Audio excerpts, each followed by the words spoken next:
historically, we are the debris, forgotten faces, never more to be. Instead of legends fighting for something that had no guarantees, living ghosts we chose to live and die as their worker bees.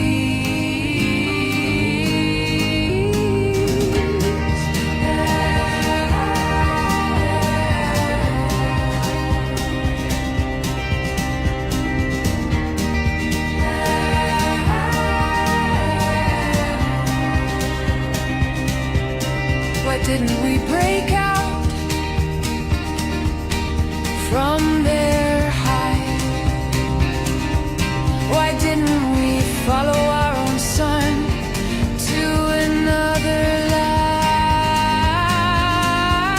Why didn't we scroll over all their flowers?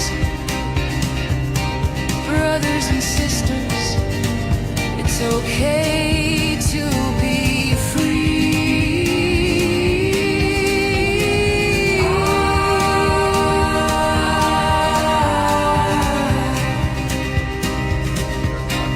Brothers and sisters, it's time to be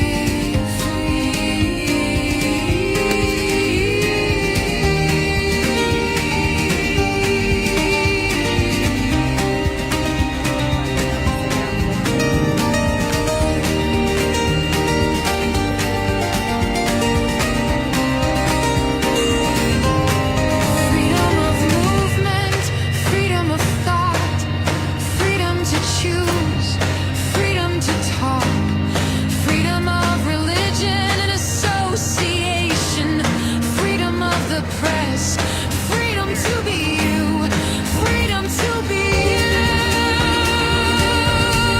freedom to be me.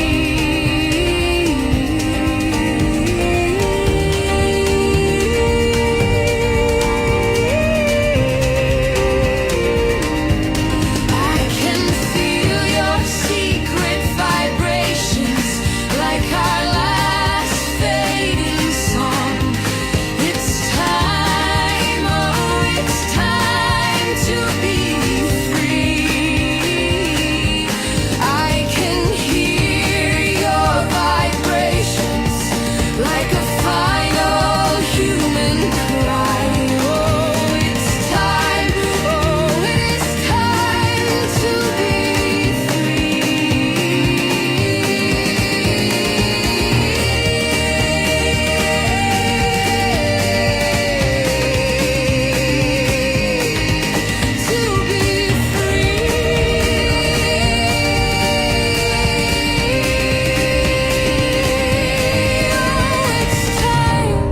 way past time to be free.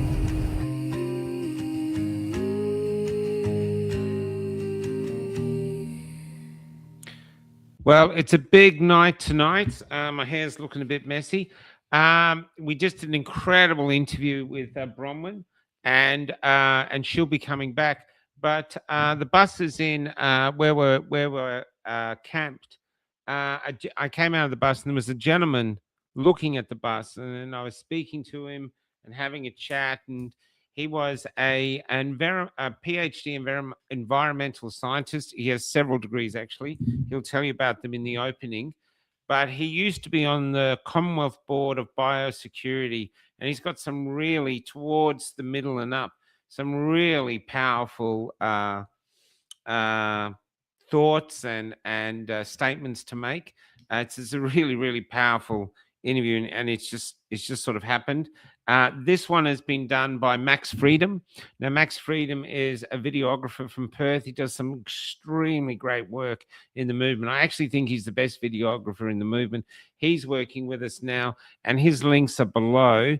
So he's really upping the quality of what we're doing. I know times are tough, but if anyone's out there who does have some spare cash or anything like that, if that exists anymore, the links below are to to help Richie with what he's doing, because he's a true asset to the nation. So anyway, so we're going to get this going. You think it came from a lab in Wuhan? I don't think anything. Zainab, why do you people not have the courage to have names? I don't think anything. I just interview people. Anyway, here he is. This was, we call these the Bassendean Interviews. And here we go. And it's interesting because you saw my bus and asked what I do as an indie journo, and then you wanted to talk. But let's talk. You got a PhD. What's your PhD in? I've got a PhD in environmental science from Australian National University. I've got a master's degree from the Philippines in aquaculture, and I've got a BSc from James Cook University in marine science and zoology. So what is the attraction to this in the environment? I guess in particular, I fell in love with the ocean when I was young and wanted to know more about it.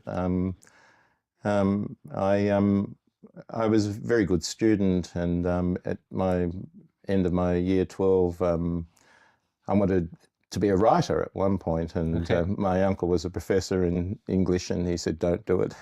And I'm glad that I chose science, and that's been my love, you know, and my whole career. I've been practicing scientist for 45 years now.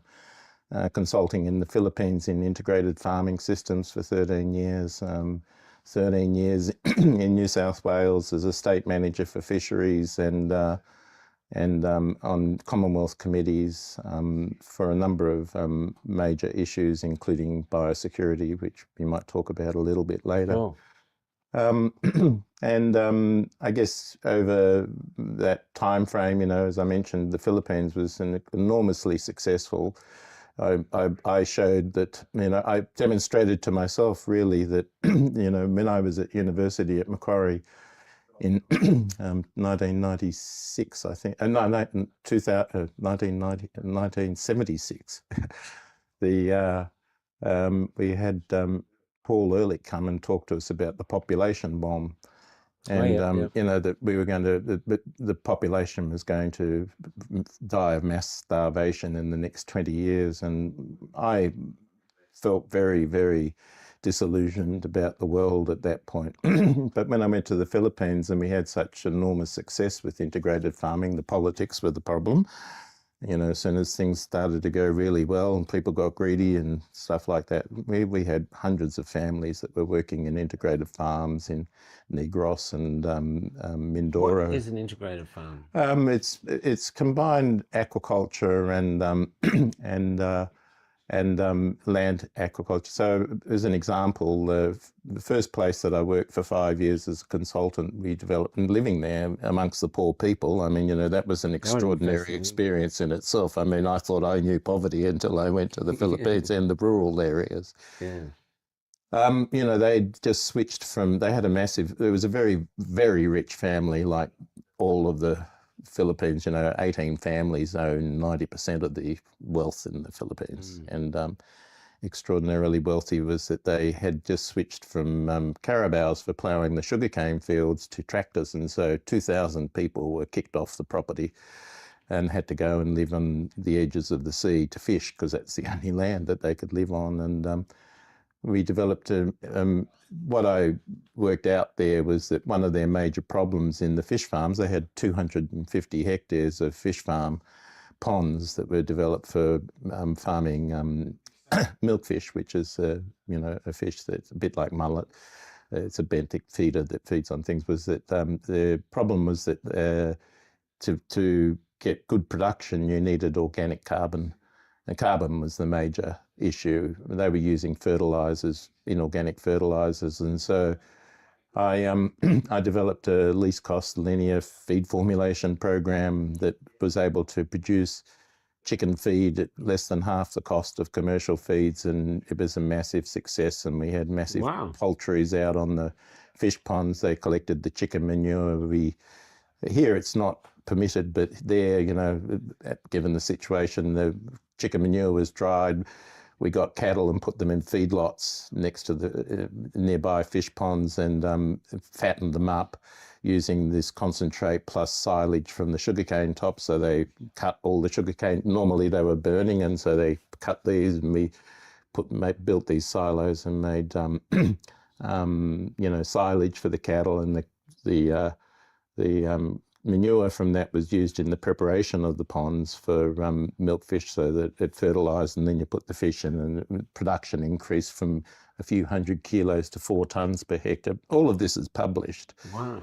And and another one there was they had a sugar mill nearby, and that sugar mill used to release its effluent straight into a big bay, Bais Bay, in near Manhuyud in the Philippines, in Negros Island. And I developed a treatment system within some of the fish ponds to run the effluent through in a sort of oxidative, system using duckweed to strip out the biological oxygen demand, which was taking all the oxygen out of the water, because what was happening every summer when the sugar mill was in operation was that the entire bay would become anoxic. There was no oxygen and all the fish would die. Okay. We went out to one of the fishing communities in a very remote area. That was one of the most horrific experiences in the Philippines, and there were people starving to death. There were kids in cardboard boxes, on the side of the village area. They couldn't bury them out there, just at that time, and it was a very serious problem. And this thing was enormously successful. And I remember the manager, who was part of the family, said to me, we've had the university coming out here studying this for 10 years, and you've solved it in immediately. And that was another publication, journal referenced publication that I made. This is the beauty of science, and the purpose is to actually look at this and use science. But we're moving on though. So you're saying you're doing all this, but this is going to shock the people watching. But you're not actually a believer of climate change. Oh no, Man-made climate change. No. I mean, right from the beginning, I could see that this was not true. I mean, there's plenty of evidence to show that this is not true. I mean, the historic record on carbon dioxide peaks in the historic record, geological, as well as lots of other methods that we have as scientists to show this. The CO2 is not a driver of and that man-made CO2 is not a driver of warming. I accept that there has been some warming in the last 70 years, but or 100 years perhaps, but it's about 1 degree. But there's plenty of information now which is not widely publicised about, say, for instance, how do you measure global temperature? For example, you think about, seasons and the size of this planet and things, but we do have methods now, UAH satellite measurements from that have been in place since 1979, and Alabama University has been and continues to provide monthly reports on the global average temperature changes in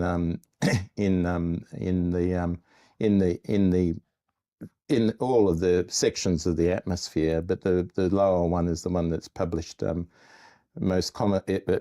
But all the records are there, and it shows, for instance, this March and the data is from 1979 to the current period, and they publish this data every month. And if people want to go online and look at this, I can give you the name in a bit later, but sure. There's a link there, and you can see, for instance, that the mean, if you look at the anomaly in temperature since 1979, it's all in nice graph, and you can see it yourself that the temperature trend does show that there's a very slight increase over this time, but the average mean is about 0.38 degrees above the mean of that period, and and it's coming down again, and you can see this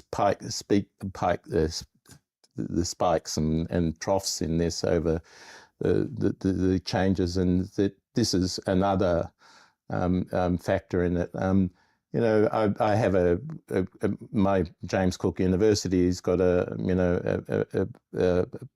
scientist that they sacked because he talked about the fact that the Australian Institute of Marine Science continued to publish things that the coral reef bleaching was killing the reef, and the UN has come out and said that, you know, condemning us and sugarcane farmers and all these people for destroying the reef, and that climate change was happening and things like that. Well, that's not true either. I mean, if it's not true and it can be seen, what's stopping other scientists from actually seeing the evidence? Because there are other professors who are sprouting the same thing that you're saying, but you're just labelled climate deniers. Of course. And you just discard it. How did we get to this point now where, as a scientist, you're literally risking your career by stating the facts that you find? It just seems to go anti-science almost. How do we get to here?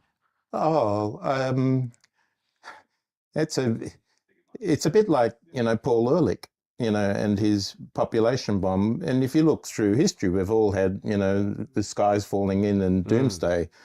And this has become particularly prevalent since the 1970s in terms of, you know, global warming. And behind it is a much more sinister motivation for this. The Club of Rome and things decided around the time of Paul Ehrlich that we needed to decrease the population.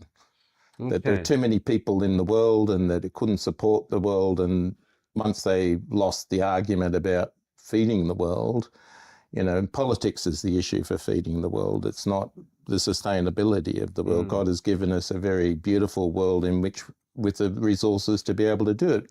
We have to do it correctly, and that's the whole aspect of my work that has been driven me in science, you know, working in fisheries to try and protect the oyster farmers and the catchments that they work in, you know, that they're the doormat of the estuary in terms of a risk indicator for water quality and things. That was the basis of my PhD. And is that, you know, we need to take a very, you know, measured approach and science informed in terms of how we live sustainably on this planet. You think about, you know, the fact that we had lead in petrol when my kids were young, that that's gone.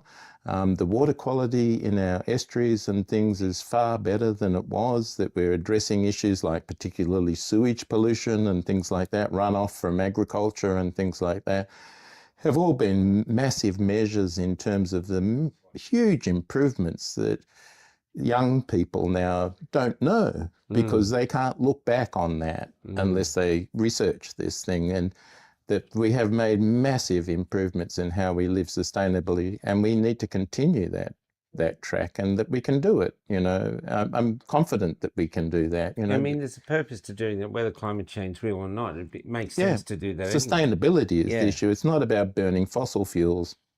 You know, fossil fuels are another resource that God has given us to be able to survive in this world. You know, how could we, you know, in any sense, think about how all the improvements that have occurred since the time that we started burning coal until now. And are the fossil fuels really fossil fuels? I mean, there's a lot of theories on the net that oil is replenishable. It's like the second largest resource. No, I don't conform to that at all. No, so it is a limited resource. Then this is past forests and stuff. Yes, it is. It's organic matter that has been washed out to sea over, well, the area that I'm working in, for example, at the moment is the Beetaloo in the Northern Territory, which is shale gas, and we'll talk about that in a minute. But this organic matter is laid down in the seabed and in muds and buried, and it becomes shale.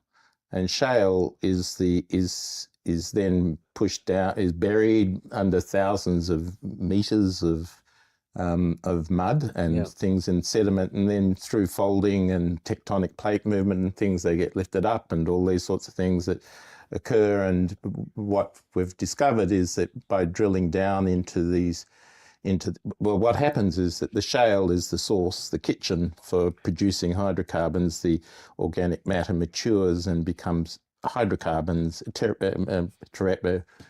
kerogen is the sort of source material for petroleum, and shale is a very non-porous rock. It's impermeable. It's much less permeable than concrete, for example. We measure it in microdarcies, which is a measure of the permeability of it, and so it locks it in there. But over millions of years, that oil and gas that's trapped in there leaches up into the because it floats. It's lighter than water in the rock.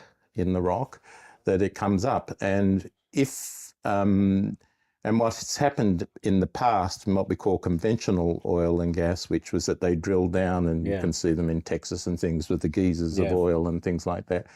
It gets trapped in certain places by a layer above it, and that oil and gas is there. We drill down, and it's usually in sandstone or limestone reservoirs, and which are very permeable.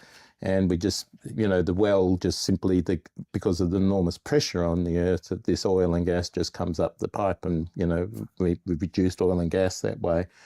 But in the 1990s, and I've worked with some of the guys that were the original developers of this technology, the Americans, particularly in Texas, decided, as their conventional reservoirs were depleted, that they would go to the source rock, which was the shale. And the inventors, I suppose, of this method was that they worked out that to create permeability in the shale, they could drill down and inject at high pressure a liquid slurry that's made up of fresh water and a gelling agent. And I've made these gelling agents. They're very non-toxic. The gels are a gelling agent at very low concentrations in the water, and inject it into the shale and create a permeability in the shale that allows and they flow the water back. So they inject this water down into the shale, shatter the shale like glass. The fracks, there was a lot of concerns about how high these fracks go. Well, they can probably go 200 meters high if they're lucky. They spread like a pancake across the shale, shatter the shale, and the oil and gas is released, and they flow this water back to the surface, and then they reuse it in the next frac on the next well. Okay, so the water gets recycled. Oh yeah, and and the water that comes back, we've done all the analysis and things in the Northern Territory. I advised the Northern Territory EPA on the development of the code of practice on all of this. The fracs cannot reach groundwater. It's impossible. You could pump an ocean of water in there and we wouldn't be able to do it. Our engineering is only so capable, and they don't want to do that. They just want to shatter the shale. It costs them too much money to pump this. And it transformed the US economy. They were a massive importer of oil and gas when we had the 1974 Iran crisis then, and the Hormuz Strait was shut down. The American economy collapsed, and but since the 1990s, the Americans have gone on to develop this across several geological basins, not just in Texas, up in Pennsylvania and places like that, and has transformed their economy. They're the largest producer of oil and gas now in the world because of shale. Wow. Now, shale is in many places. Not all shales are good, but there's many shales. So Canada has now taken up that technology. Argentina's taken up that technology. China's taken up that technology. Brazil's taken up that technology. And very recently here in Australia, we've started to do this. So I was on some of the first fracs that were conducted in the Canning Basin near Broome in the Northern Territory, and with Mitsubishi, and then subsequently, because the Greens shut it down, there was a moratorium because of all these concerns. I went to the Northern Territory and advised the EPA in terms of the development of environmental monitoring and practices, as well as a code of practice in terms of how the industry would have to conduct itself in terms of operations and things like that. I mean, there are things like site selection, which is most important for well pads. You don't want to put them in near rivers or any sensitive environmental areas. They don't need many wells. It's not like coal seam gas either, which is a very different industry. This is a very different technology, shale gas. And coal seam gas has got a limited life in terms of the resource that is there. Shale is enormous, and in the Beetaloo Basin we've got hundreds of years of gas production available there now, and they've proved it up in terms of the appraisal and things to show that this is economically capable. So the major material for it is groundwater and sand, and so there's plenty of sand up there in the yeah, absolutely. And so why? Because all I've been seeing on fracking is all bad. Everything comes on social media is bad. Everyone's saying how bad it is. You see farmers setting rivers alight saying this is from the shale. No. That's not true. And those particular ones, well, that was Gaslands, for instance, which was a complete furphy. But there is some evidence of coal seam gas as an industry having some issues in the past, and part of that is that in coal seam gas, which is, if I can explain the technologies, why there's a very significant difference. In coal seam gas, what they typically do, the coal seam is normally less than 1,000 metres, 700 metres, 500 metres, whereas shales are down 1,500 metres to 3,500 metres is usually the target depth. Is that they have to dewater the coal, so they pump enormous amounts of water out of the coal seam and bring that to surface. Now that's salty, and they have to treat that, and they have to run it through osmosis plants, which uses an enormous amount of energy to treat that water, and they use that for irrigation, and the gas is extracted. Now part of the problem has been with that industry has been that it's lowered water tables significantly because of that dewatering process, and in that respect, there have been some examples of where it has leaked gas into rivers potentially. It's not ever been substantiated because I failed to explain that when this oil and gas migrates up out of the shales over time, most of it is released to the atmosphere. Okay. So it's bubbling up in the sea. There's plenty of examples of that. The Eternal Flame in Jerusalem and other things are examples of where oil and gas come to the surface naturally. Yeah. And so there is some things about that, but practices in the CSG industry, because they didn't start off well. That was one of the big lessons that we all learned. I wasn't involved in that industry. I never particularly wanted to be, because I've got some questions about the sustainability of pumping all that groundwater out.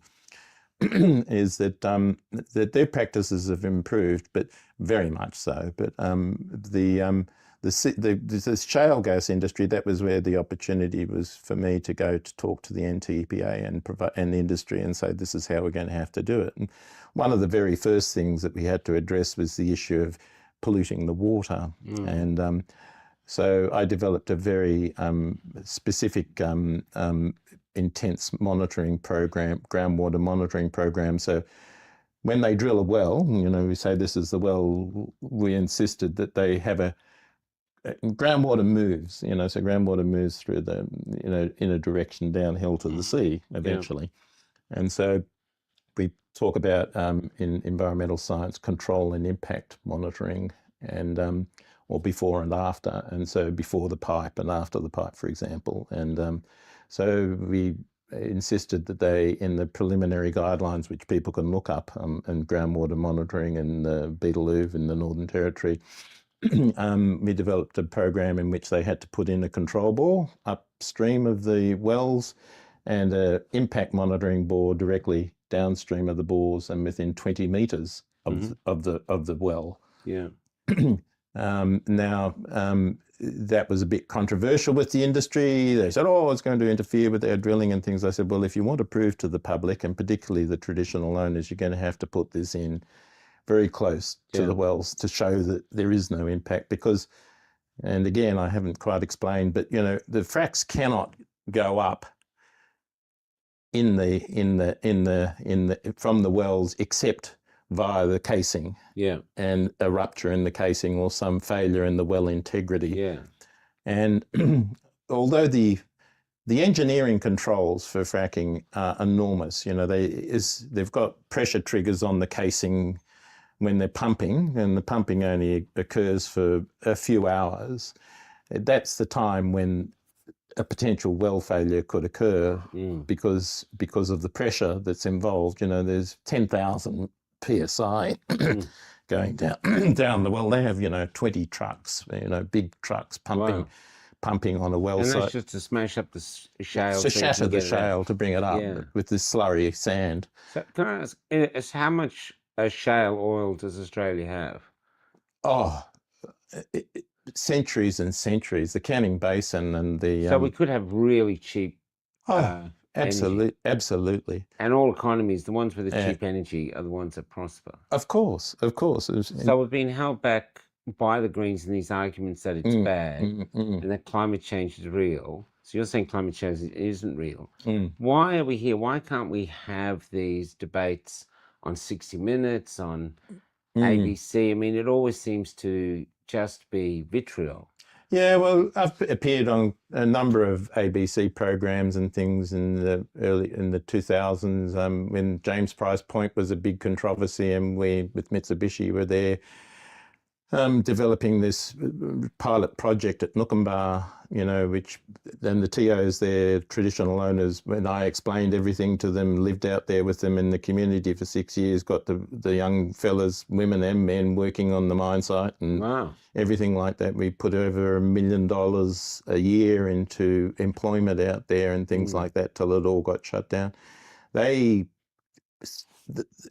of the way the land councils are set up and everything else, they had their own independent. Nookambah is famous because they originally opposed with Charles Court. They opposed a drilling well there. People look that up historically. There's lots of photos and things about that. Now, I met the traditional owners that were there at those protests and things, and I was able to, with Mitsubishi and other people, but particularly myself, was able to take them through the science and things like that. And a lot of the work that we put up in terms of the environmental management plans and things like that were peer reviewed by several universities for different traditional owner groups, and they all agreed that what we were proposing there was a okay thing. But Nookambah itself said, we trust you, we want to work with you, this is good communication, we understand the science, we want jobs. That's our biggest problem for our community, for our young community.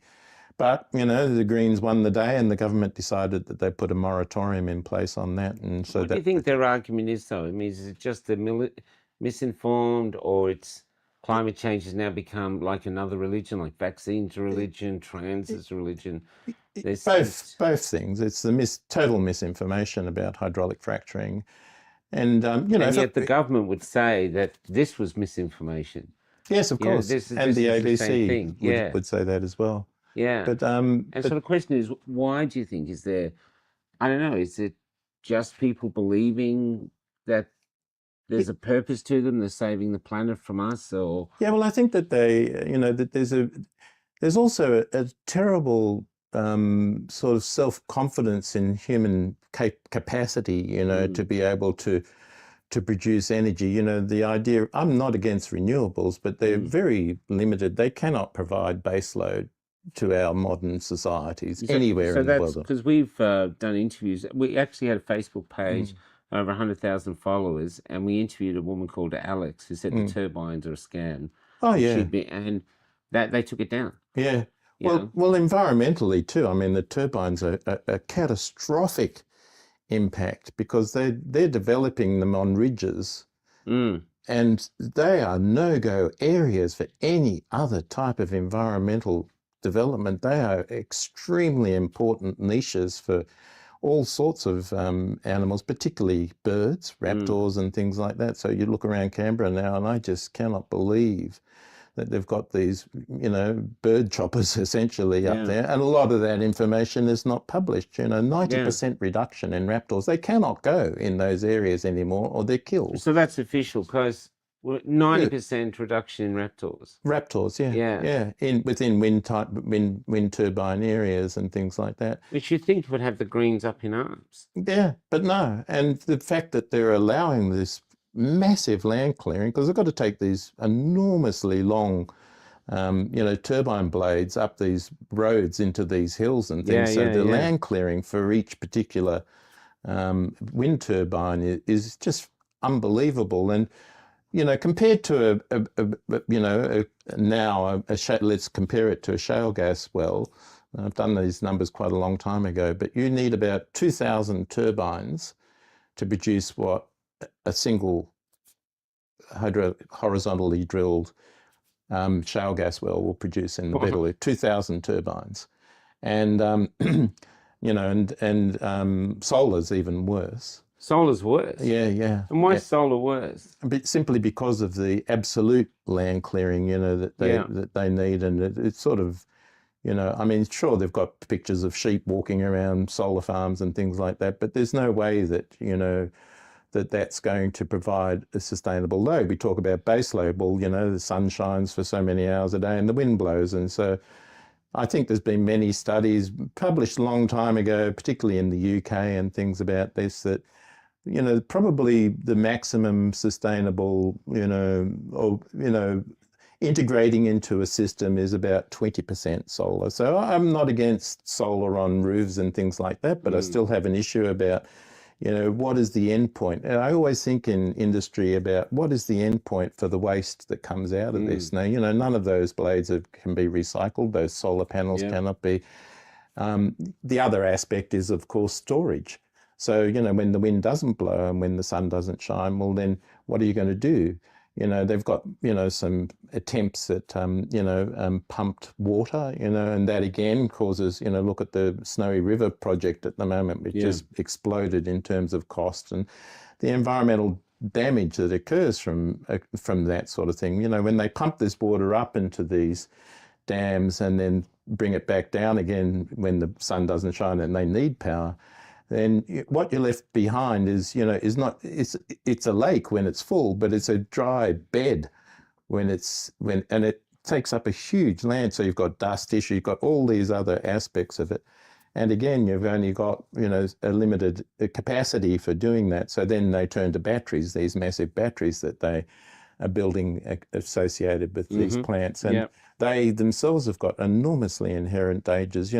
People probably don't know that they've got 6-foot concrete walls around these battery things because they can explode, lithium runaway. And then they won't, you can't put the fire out once they and then what's the storage capacity of those giant batteries? Well, I think in Adelaide, for example, I think it's like 20 minutes maximum that they can supply energy. So you haven't got. So you've only got 20 minutes. Yeah, so you've got no way. Enough to put out a warning that you're going to lose power. Yeah. So here we are in this incredibly odd time on the planet where the way you're talking is that we're actually, in a bid to save the planet, we're sort of actually damaging it. Oh, absolutely. So it's everything's upside down. And here we have this shale oil, which I've heard, I don't know if it's true, but it's easier to process than it is pulling the oil out of the ground. Is that true, or is that another furphy? No, that's true. Well, in the Beetaloo, it's gas because there is no oil. I mean, the oil window is, and there are shales that will produce oil, and I'm not entirely sure. I think the Taroom Trough, there's hope that there is oil there as well. So you can get oil from them, but in the Northern Territory and in the Canning Basin, there is oil there. That's conventional oil in the Canning Basin, for example, and in the Kimberley and in the Amadeus Basin in the Northern Territory. But we're not producing much oil in Australia, onshore in Australia at the moment. It's all gas. The same here in Perth, in the Perth Basin. Mitsui is doing the gas that's being provided to Alcoa and everybody else while they shut down the coal-fired power stations and all of that. So and coal is the base of our energy, has been for over a century. What are your thoughts on the coal? Because they're saying it's the coal that's destroying the atmosphere. No, coal. And again, coal is. Coal-fired power stations, again, huge improvements in terms of the emissions from coal-fired power stations, but the emissions are sulfur dioxide and NOxes, nitrogen oxides and things like that. Now and particulates, and they've massively improved those power stations now. So Mount Piper, for example, which is going to be supposedly closed down in New South Wales in 2030, but how on earth is the government going to keep shutting down those massive power stations? Coal is still, 50 years or 30, 40 years ago, coal provided 70% of the global energy requirements. Today, coal provides 75% of the coal energy. This is all around the world. Yeah. So it's increased, and because it's cheaper than gas, it's cheaper to produce, it's cheaper to put in coal in power stations. And we have huge amounts of coal. Massive. And so what do? Well, we export it all to China and other countries. Which still, and India, who are massively increasing. I mean, I think China, for example, builds the same number of power stations we have in Australia every month or every 6 months or something like that. Yeah. And they have their green, sort of agenda as well, because none of them want to get into the politics of denying it and being condemned by, the Western countries in particular. But you can see what's happened in, for example, Germany and the UK. They've destroyed their economies because they've switched away from fossil fuels and nuclear. They turn to, and again, the genius Germans, for example, can do all, supreme in technology. We're going to do all of this, and they've completely deindustrialized the country, and it's in ruins economically. The UK is the same, and we're on a similar path. We're just a few years behind in terms of waking up. But we're going to get there. Yeah, we will. I mean, unless there's a change in course, and I'm hoping that this is now going to happen. I mean, I think part of this terrible war that's happening in Iran has got people suddenly saying, where am I going to get my petrol? And the reality starts to strike at the hip pocket and in the families and everything else, that this is what we are, and that industries are shutting down. Alcoa's shut down, Perdaman shut down their fertiliser plants in Australia. We have to import all of that. Farmers can't get fertilisers now. It's completely dependent on the rest of the world. Yeah. When we've actually got the resources here, we should be thoroughly independent. And one of our biggest, I think it's our biggest export earner is, or iron ore's one, but is coal. And we ship all that overseas. So it's okay to burn it overseas. Yeah. But and we'll import back the solar panels and whatever, steel and everything else that we need in our industry, in our economy and things like that. But we're not allowed to use it here and burn it in power stations. So I'm absolutely not anti-coal. I think that good power stations can be built now, and that is a tremendous source of base load. But the other one, they call this. So what's happened is that they call gas now the bridging fuel that will be able to transit from a fossil fuel economy to a green economy by... And do you think that green economy is achievable? No, and we'll prove it to ourselves if we don't, we'll... So it's like what the Germans have realised they can't achieve it. Yeah. Now they're... Well, they've switched back to coal. And the UK is undertaking massive redevelopment of their offshore gas fields and things like that, because they realise that their economy is not going to be sustainable with relying on wind farms on the coast and in the sea and things like that, which also have their massive impact on marine life and things like that. Because the building in WA here, they want to put huge turbines in the ocean. Oh, yeah. Well, I mean, the dredging and piling and the noise and all the other things. I mean, it's incredible that this is all, again, like the ridges where they put the wind turbines and things like that. These are highly sensitive environments that, we really need to, shallow offshore areas that we need to look after. And these sorts of things have got, limited lives. They've got very limited production capacity, as I say, 2,000 wind turbines compared to a single gas well. And, in the shale gas industry, I forgot to mention, well pads, for example, and normally, 5 hectares each. Yeah. And on those 5 hectare areas, they can put up to 15 wells. And 15 wells in that footprint. And every one well is 2,000 wind turbines. Yeah. So it's enormous. And they drill out I think the longest lateral that we have in the Beetaloo now is 5 kilometres.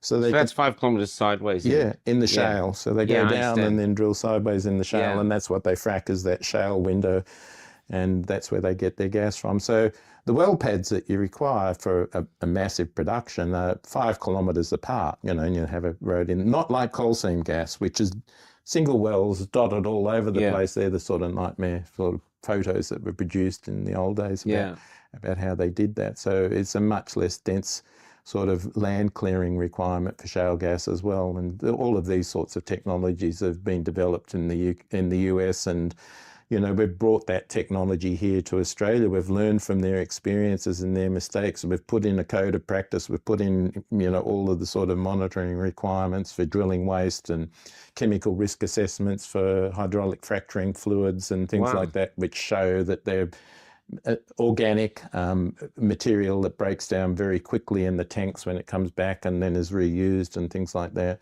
The tanks, the water itself is not toxic. I mean, the chemical risk assessments, which viewers can look at online in the Northern Territory under the Department of Land, I don't know its latest name, the Department of Environment, where I used to work, show that these chemicals are non-toxic. The only one that is potentially toxic is the biocide that they use in the drilling water. And we're talking about, the total amount of chemicals in the fluid that goes down is much less than 1%. So it's a very, very, very low concentrations. And most of that is these gelling agents that they need to suspend the sand in to get it into the shale. Okay.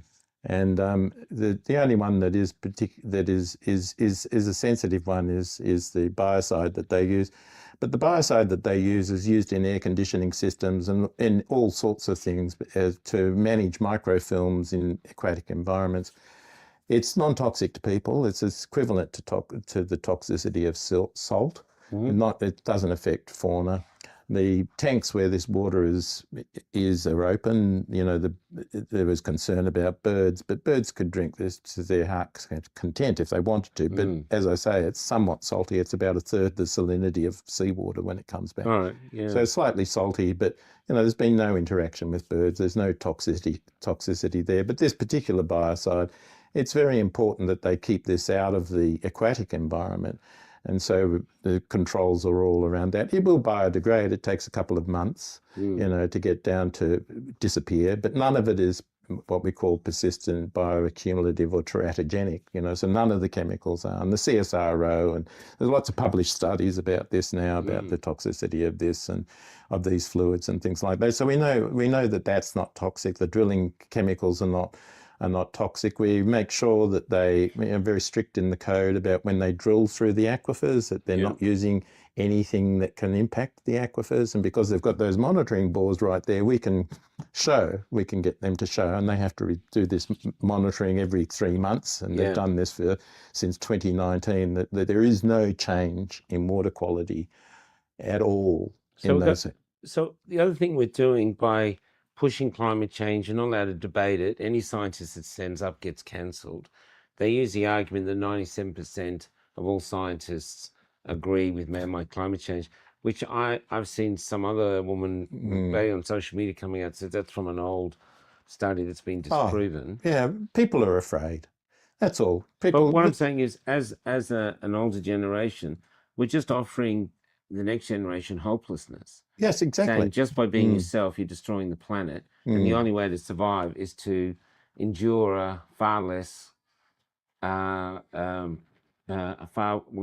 lifestyle that is far beneath the one we're having now. Yeah, maybe back to the 16th century. 16th century. Yeah. And so we've got this, where in actual fact, thanks to science, because we show the science, trust the science, thanks to science, we can actually go the other way, have a cleaner country, and have all the power we need. Very much so. And but as I was saying to you earlier, and before we started this, that when I was in the Kimberley, one of the things that we did was that I went out and gave presentations at the schools throughout the Kimberley, from kindergarten up to high school, and at universities here in Perth, in Sydney and in Broome and other places on, what fracking was all about. And I remember the teachers always used to say to me, oh, young Johnny, he's going to be a problem, so we'll take him out when he starts to make too much noise. Every one of those classes, the kids were just absolutely enthralled with the presentation. It was too popular, of course, and so the ABC and the Greens got it all shut down. And that, I could no longer talk. Now up in Darwin, the same thing occurred. Yeah. That the very good friends with the principal of a Catholic school there, high school there, they wanted to get me to come and talk, but because the curriculum now across the country and all Western countries, we followed the UK and the United States, were able to, enforce this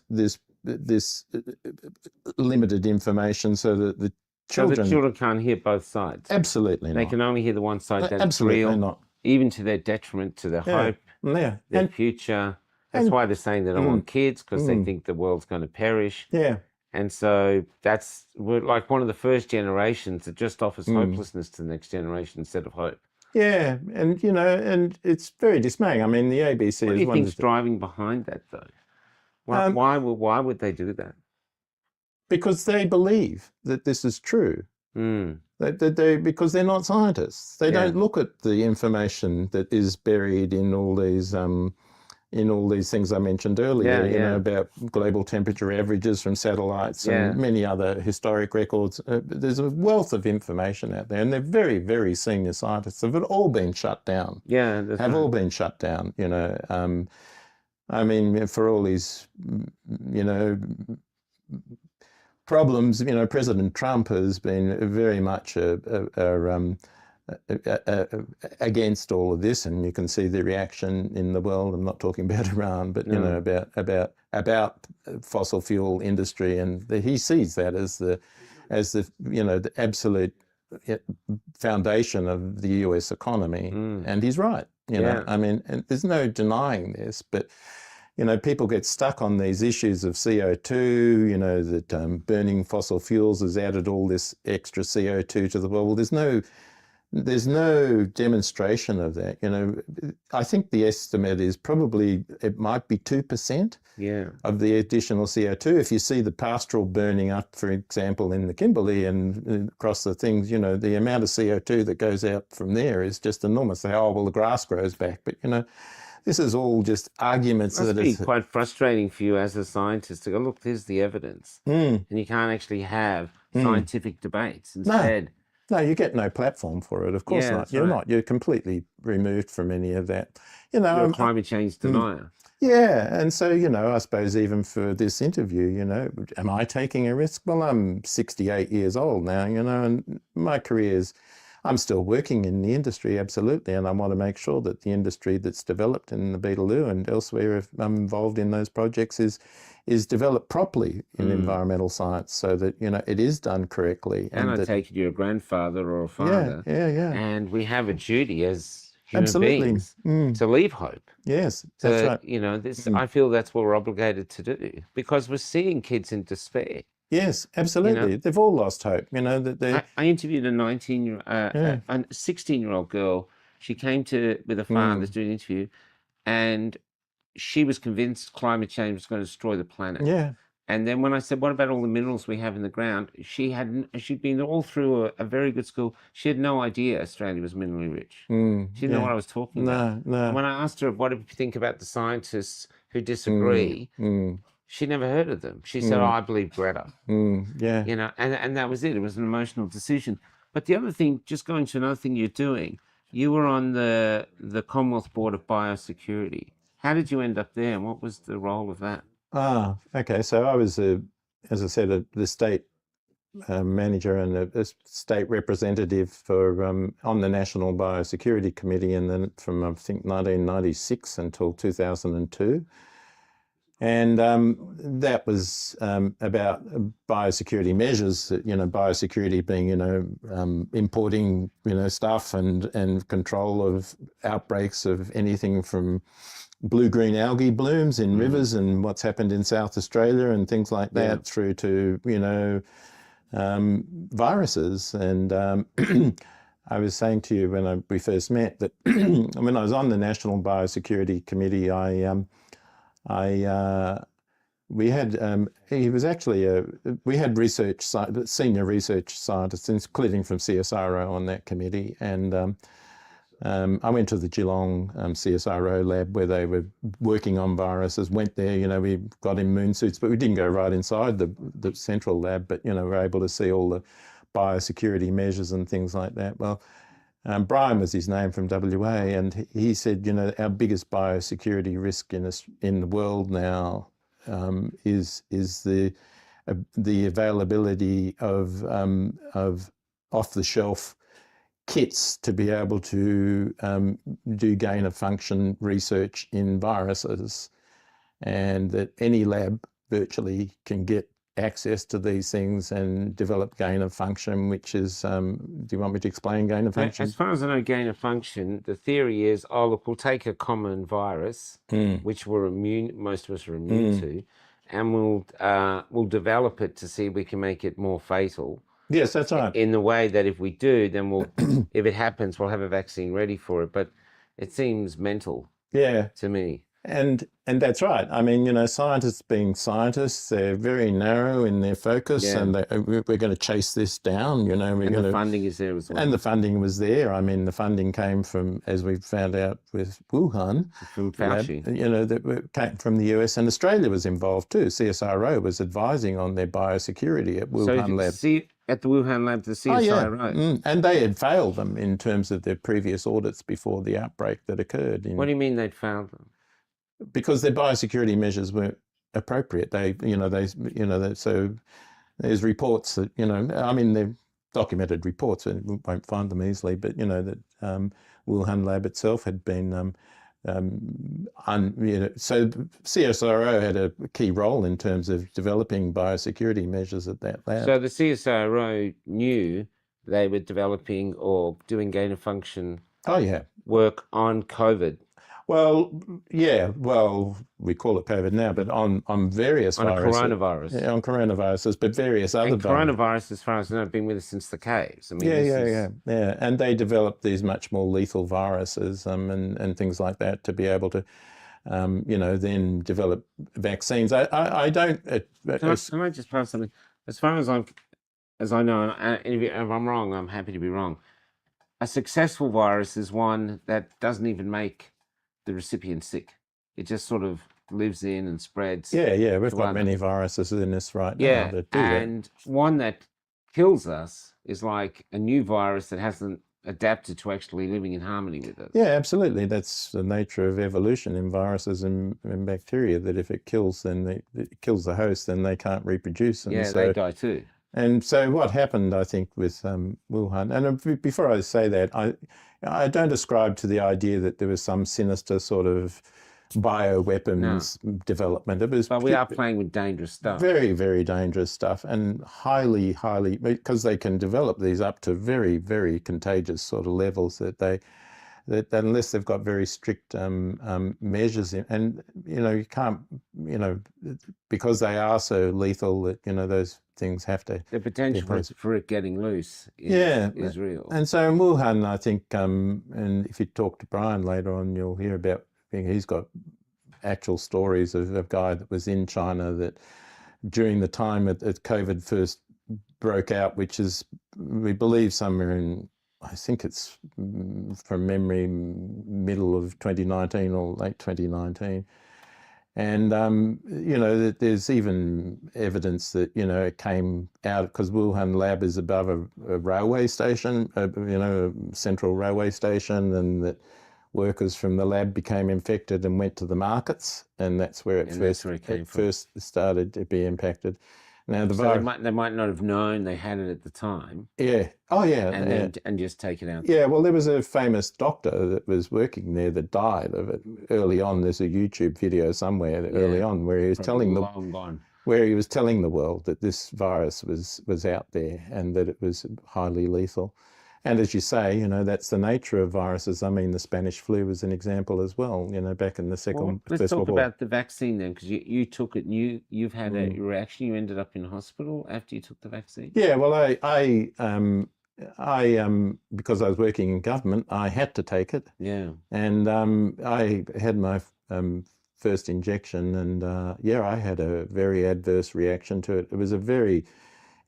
I had to go to hospital, you know, within 24 hours of getting the vaccine. And I was only there for one night in emergency department. I had the worst flu I've ever had in my life. And yeah, so that was my adverse reaction, and it took me quite some time to recover. But you know, I'm a relatively healthy person. I don't smoke. You know, exercise. I don't drink alcohol. I don't have any major illnesses and things like that. So I'm a healthy man, and I took it with a risk because I knew that vaccines, you know. Were you concerned about the mRNA as a scientist about the mRNA technology? Well, the vaccines in general that were developed for it, because they were all done so quickly. You know, the industry for vaccine development has been with us for 50 years or longer, and you know that the regulations and controls in terms of development of vaccines and the testing that's required before they're introduced to people and the market and things like that are very long, extended periods. 10 to 15 years. Yeah, but because of first of all, because of the enormous mortality that was occurring in China, you know, they were digging mass graves and everything else when the virus was in its early generations of development. The lethality was enormous. But they dropped off quickly, you know, and within several generations. So when you say it dropped off, is that because the Chinese got immune to it, or the virus realized? Yeah, happens in all. So the virus is evolutionary and clever enough to go, hey, we're not working here. We're killing the hosts. Yeah. And so the virus itself adapted to us. Yeah. So we get immunity to the virus, but at the same time, it's trying to meet us almost. Yeah, well, the virus is not as lethal. It becomes much less lethal. So I think the initial... So the virus is trying to be less lethal for it to survive, and our immune system is kicking in for us to survive. So yeah, it's a sort of coexistence. It's almost like a symbiotic. Wow. Wow. Yeah, exactly. And this happens over and over. I mean, the reason that we get flu are the different flu strains that are being generated each year. A lot of them seem to come out of chicken farms in China, I must say, and things like that. I've heard that too. But that we develop immunity to them, and you know, generally the idea that a virus suddenly appears out of... Anyway, Spanish flu is an interesting one. They're not sure about it. It was in Indian populations, and it got into the American soldiers, I think, first, and things like that. But we haven't had you know, those sorts of things. So this sort of laboratory developed gain of function research that was, you know, had such massive, you know, issues with it in terms of the availability of off-the-shelf methods to be able to do this in laboratories and things has been enormous. And we can't debate, like we can't debate climate change. We can't debate vaccines. It's just like safe and effective. Yeah. And if you debate it or you don't take it, you're an anti-vaxxer, and again you're cast out. How have we got to you've been scientists all enough, how has science got to this point? Has it been bought by the corporations because they want to use it as a tool to sell product, or what's actually happened that... Because, I mean, literally we come from, what's the great scientist with gravity? Newton. You know, we pride ourselves on science as this is how we've progressed as a species. And now we're almost becoming anti-science because we're not following scientific principles. Well, in my job in New South Wales, for example, you know, I was very closely connected to the minister's office in terms of, and ministers, you know. I dealt with the huge issue in Sydney Harbour in terms of the pollution there from Union Carbide in their Agent Orange stuff that was left there. And, you know, nobody really knows about that now. This was around 2005 that, you know, that Union Carbide was producing Agent Orange for Vietnam and also for the Vietnam War. Yeah, for to use against in the 1970s. And what they were putting... They were producing it, and I was at a high school. But their stuff was going into the... Well, I'll tell you a quick story there then, because this is a funny one, but not funny. But Union Carbide was at Homebush Bay. They had their plant there producing Agent Orange, and these dioxins that are associated with them were unknown then, of course, and so they were spraying that in Vietnam. You can go there and see all the, disabled, places where people have been affected by Agent Orange. Hey, dioxin is one of the most toxic chemicals humans have ever developed, and we developed it. well, it's in this combination of things that they produced in Union Carbide, very effective at defoliating everything, but, leaves these long-term massive legacies. Now, Union Carbide at the time in the 70s, I was at high school, I was in the conservation group, and we went around there and did a protest, which the ABC, I think, filmed with flags and things, because what Union Carbide was doing was drums that were leaking, they'd put out in the mangroves, and built this sort of thing there, and they were putting all these drums there. The fisheries officers that were around at the time told me that they had observed all that as well. Now, in 2005, I think the EPA was doing some analysis of Union Carbide packed up and left in about 1980. It's all a curious thing, and there was a lot of legacy dioxins that were discovered and other things that were in their land site, but they had a massive cleanup, which I don't think they paid for. And so we paid for it. Yeah. And, it's a bit like what happened in Bhopal, different, with Union Carbide there. They didn't have a good track record in other countries. But they went and sampled prawns that were in the Homebush Bay and came back with and I was put on an advisory committee with specialist scientists from around the world in terms of advising the government on what to do about this. And I remember one of the key scientists said to me, "Damian, these are the highest measurements of dioxins in seafood anywhere in the world." Oh my Lord. And I remember going and telling the minister, we have to shut down the fishery in Sydney Harbour. He said, "Oh, can't we just shut down Sydney, Homebush Bay?" It was Eddie O'Bede, by the way. Oh, yeah. And I said to the minister, unfortunately, fish swim. And, so I noticed that. I was then sent up to Orange, where our headquarters were, to talk to them about what we were going to do. And in the meantime, the Sydney fish markets had got wind of, what was going on, and they announced that they were not going to buy fish from Sydney Harbour anymore. So the whole thing became a fait accompli. Now, we went on and did further sampling in Homebush Bay, and they also interestingly went over and sampled in Garden Island, and Garden Island had also extremely high levels of dioxins. Now, what was happening? They were shipping. Ordinary Australians are eating this. They're catching this fish and eating it. And I'll get to that in a minute, but we've discovered at Homebush Bay, in Garden Island, that there were also extremely high levels. And since then, I've worked out that, what we were doing was that they were loading these drums onto warships in Garden Island and taking them to Vietnam, and obviously there were leaking drums, and they just dumped them in the bay. Oh my God. Now, dioxins last for hundreds of years. And, I know they closed the fishery down. I'm not sure exactly of the status now. I haven't kept abreast of all of that. But, that essentially, in spite of all of the other magnificent things that were done in terms of water quality in Sydney Harbour, the dioxins remain there. Bit of a problem. So they're still there? Yeah. Oh, yeah. How do you clean up a seabed? Yeah. And so, and another nasty story in that, when I was working in the Kimberley with the traditional owners, there was a family of 4 men, and people can look this up too, Aboriginal men. And 3 of them had died of cancer, and the 4th one, Logger was his name, he's passed away now too of cancer. They had a program there, which was a green group that got them to go out and spray a particular weed that was out there as problematic, and they used Agent Orange. At the time, they didn't know. Lord. This was in the 1980s, and Logger said to me, we all ate our lunch on top of the pesticide tank. We didn't know that this was what's happening. They got no compensation for this. They died directly because of that contact with Agent Orange. It's a terrible, terrible story. So, I guess that's an example of a digression to something that we're talking about. But again, this is... So it's in our nature to do this and forget it and redo it again and forget it. Can I ask, right at the moment, just I think is enough here for another interview. You're up for it. But just to sort of round up this one, at the moment we have turbo cancer, which we've never heard of before, and people are dying within weeks of getting turbo cancer.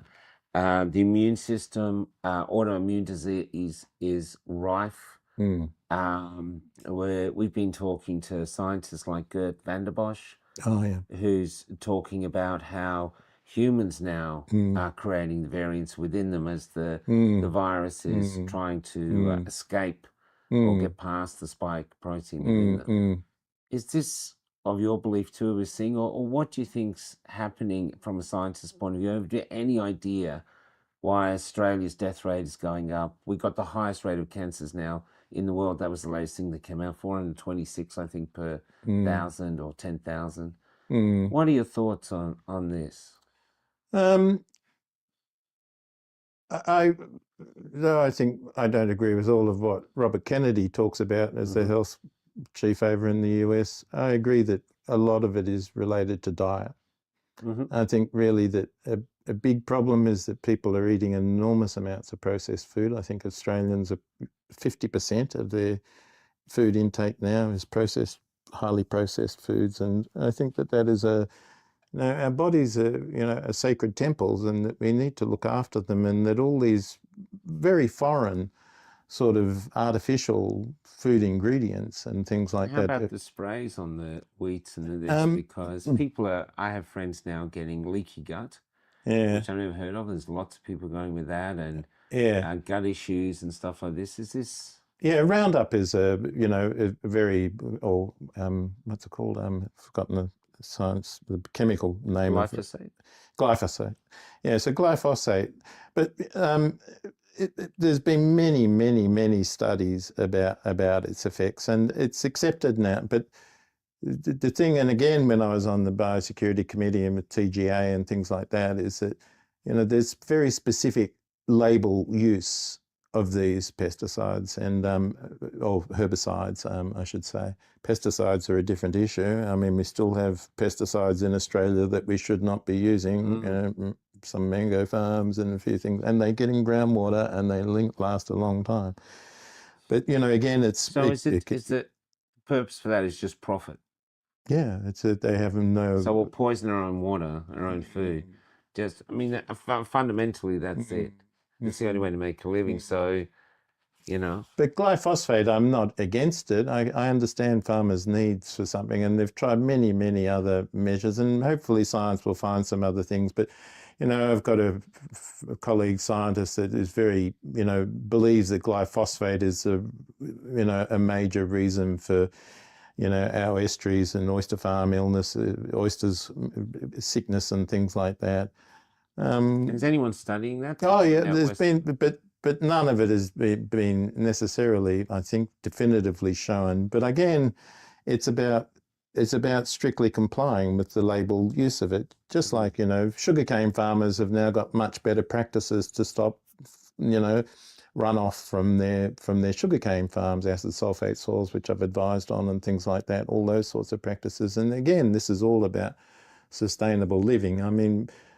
So I'm not saying that, we should get rid of glyphosate and that it's, but, it is very much, they have to wear protective gear, and that people, just, Dad just sprays it around in the garden and doesn't, do any of those sorts of things.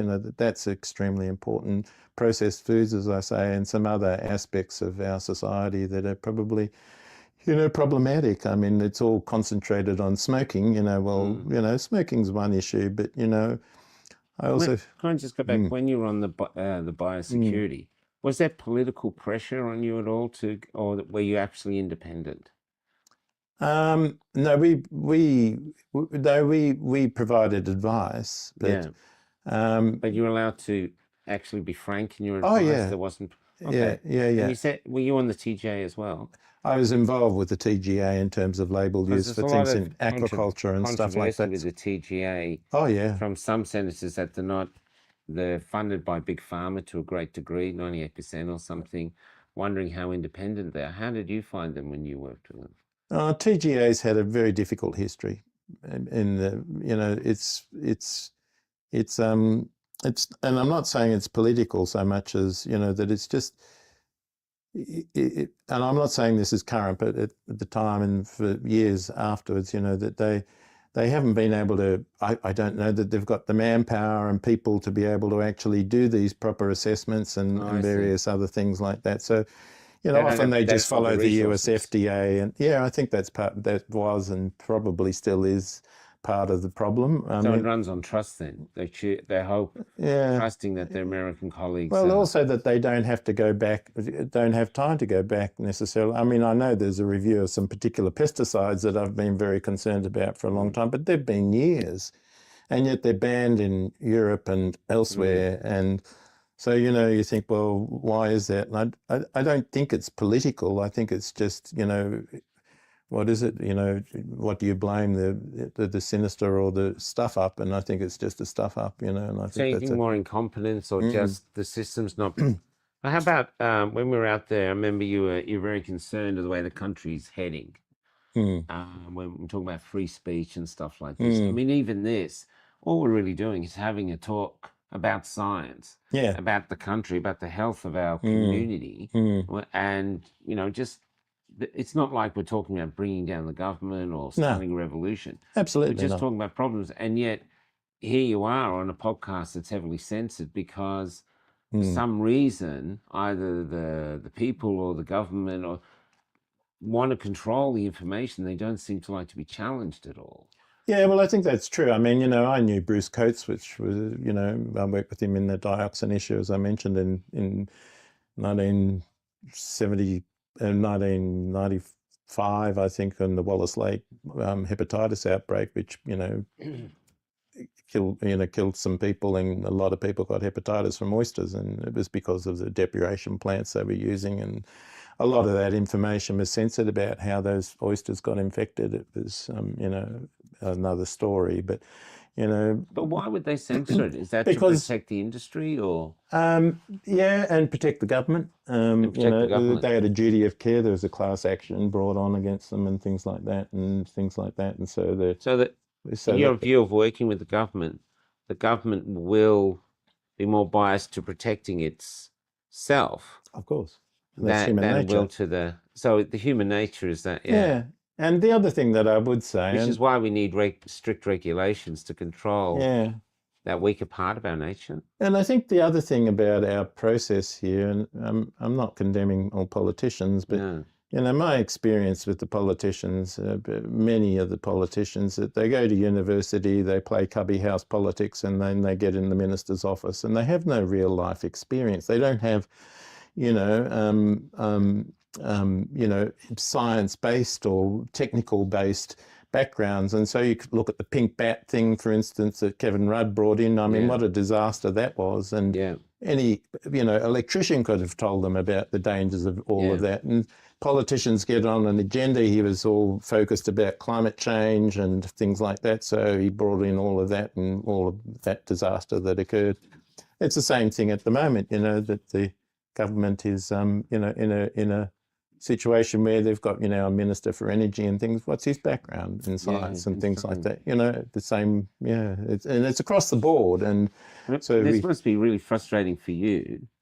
But can I say, if you got a chance to come in and talk and be listened to, or what would you see as the way forward for Australia? Is it to free up science so that we can have huge scientific debates and free flowing of ideas, so we can actually identify problems and move forward? Or I think I don't think it's about open and good communication. And I think particularly the thing that we need to do, and this is the thing that sort of depresses me, I guess, at this stage of my life, is that the youth have got to be, the education system, because if they are so fixed on this agenda, for instance, of climate change and things, that they don't allow people like myself to come and talk to students or have a curriculum that's like this. My stepmother complains that, she's a great ABC person and has supported the Greens and things. She says, well, why don't the ABC ever ask you to talk about, this? Exactly right.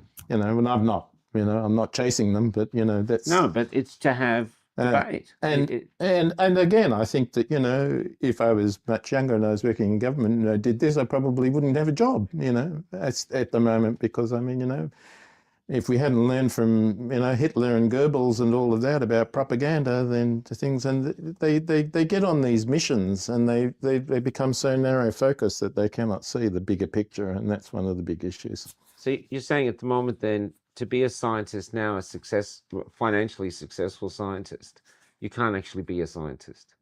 Because you have to be leaning towards staying within narrative. Because if you go out of it, even if you're following the truth, you could end up being cancelled. Well, I'll give you one quick final example. You know, if you want to get research money, then, you know, you include climate change, then almost certainly you'll get funded. So, for instance, I had a colleague that was studying barnacles for a PhD, and she decided that she wanted to get funding. So she said, well, I'll study barnacles. They're important. Barnacles are important. They cost billions for, you know, shipping and things like that, you know, and the anti-fouling agents and all the rest of it. But she just said, oh, well, her title of her thesis was something, Barnacles and Climate Change, and she got the money. That's it. Thanks. That's the first one. That was really great. Good.